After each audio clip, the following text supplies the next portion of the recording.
Didasari niat membantu sesama yang harus menjalani karantina karena terpapar COVID-19, Imam Syafi'i beserta belasan rekannya yang tergabung dalam Taruna Siaga Bencana Tagana Tulungagung mengabdikan diri dengan menjadi relawan. Sejak sekitar 8 bulan terakhir atau mulai April lalu, tim layanan dukungan psikososial LDP Tagana Tulungagung ini melayani kebutuhan para pasien COVID-19 di Rusunawa IAIN Tulungagung. Imam Syafi'i yang merupakan koordinator LDP Tagana Tulungagung tersebut mengatakan, saat awal menjadi relawan sempat merasa takut dan membuat keluarga khawatir akan penularan virus corona. Namun seiring berjalannya waktu dan uji swab rutin sebulan sekali, hasilnya negatif, keputusan Imam menjadi relawan mendapat dukungan dari keluarga. Sebagai relawan di tempat karantina, Imam Syafi'i dan rekan-rekannya bertugas melayani kebutuhan sehari-hari para pasien, mulai dari mengantarkan pasien ke kamar, mengirimkan makanan 3 kali sehari, hingga menjadi tempat pasien mencurahkan keluh kesahnya. Pengalaman berbulan-bulan bertugas di tempat karantina membuatnya menjadi lebih tahu tentang cara penularan COVID-19 dan pencegahannya. Menurut Imam, cara paling efektif mencegah penularan adalah dengan menerapkan 3M, yakni memakai masker, menjaga jarak, dan sering mencuci tangan. Dengan disiplin 3M, tidak mengenakan baju hazmat pun, Imam tanpa khawatir bersosialisasi dengan penghuni Rusunawa. Namun ketika berada di dalam ruangan atau harus menyentuh pasien dan barang-barang di tempat karantina, relawan tetap wajib mengenakan baju hazmat lengkap. Pengalaman menjadi relawan dan dijauhi orang sekitar karena dianggap membawa virus juga sempat dialami Adimas Agus Ahmad Asyari. Bahkan saat awal-awal menjadi relawan selama 3 bulan, Adimas tidak pulang ke rumah karena tidak mau membuat panik warga sekitar.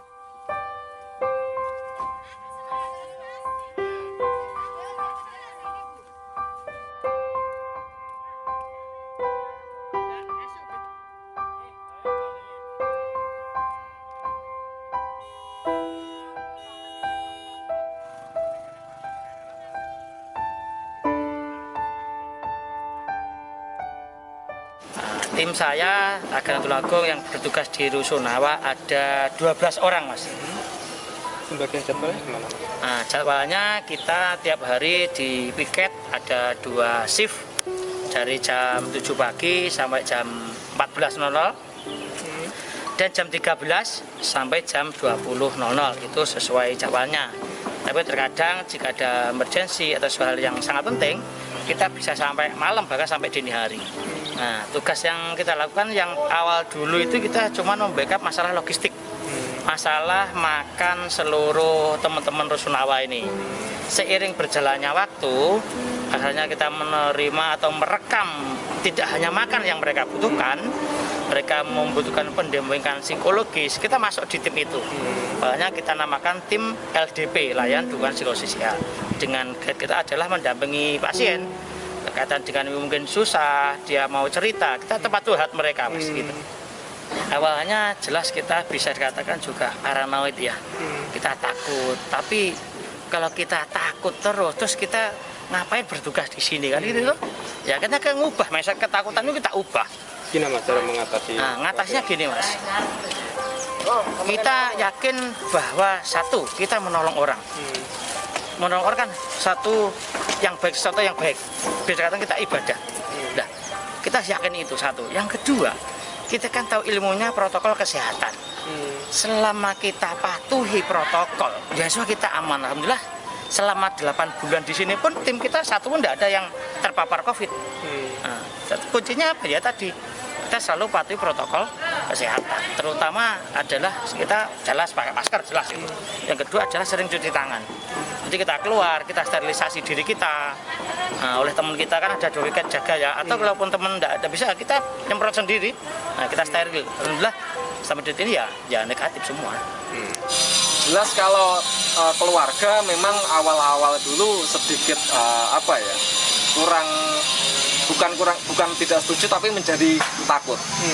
Tapi nyatanya keluarga saya sendiri dulu kemarin itu sempat ada yang kena. Nah, dengan saya bergabung ini justru akhirnya kan menjadi lebih tahu dan mendapat pengetahuan lebih sehingga bisa mengedukasi keluarga itu. Yang kedua, kalau masalah tetangga jelas menjadi dipandang ya, gimana ya, agak dijauhi. Jadi sedikit cerita juga, akhirnya awal-awal corona dulu saya sempat 3 bulan itu tidak pulang ke rumah. Ini dalam rangka untuk menjaga saya supaya tidak tidak dapat omongan negatif. Saya menjaga diri saya dan juga menjaga tetangga saya juga, masyarakat, supaya tidak terkesan nanti karena ada petugas desa jadi horor dan sebagainya. Saya menjaga itu, tapi ternyata lambat laun seiring dengan masyarakat yang teredukasi juga, jadi di rumah saya pun juga akhirnya menjadi sering ditanya-tanya, ini corona ini gimana seperti itu. Jadi akhirnya malah bisa menjadikan edukasi yang lebih seperti itu. Para relawan ini berharap agar masyarakat tidak memberikan stigma pada pasien COVID-19 dan para tenaga kesehatan yang menangani serta para relawan. Bagi mereka, dukungan semua pihak sangat dibutuhkan untuk menguatkan mental. Para relawan ini juga telah membuktikan untuk memutus rantai penyebaran COVID-19 adalah dengan disiplin memakai masker, menjaga jarak dan mencuci tangan memakai sabun atau hand sanitizer. Meski setiap hari bersosialisasi dengan pasien COVID-19, sejauh ini tidak ada relawan di Rusunawa yang terpapar virus corona. Dari Tulungagung, Tim Liputan Bayu TV melaporkan.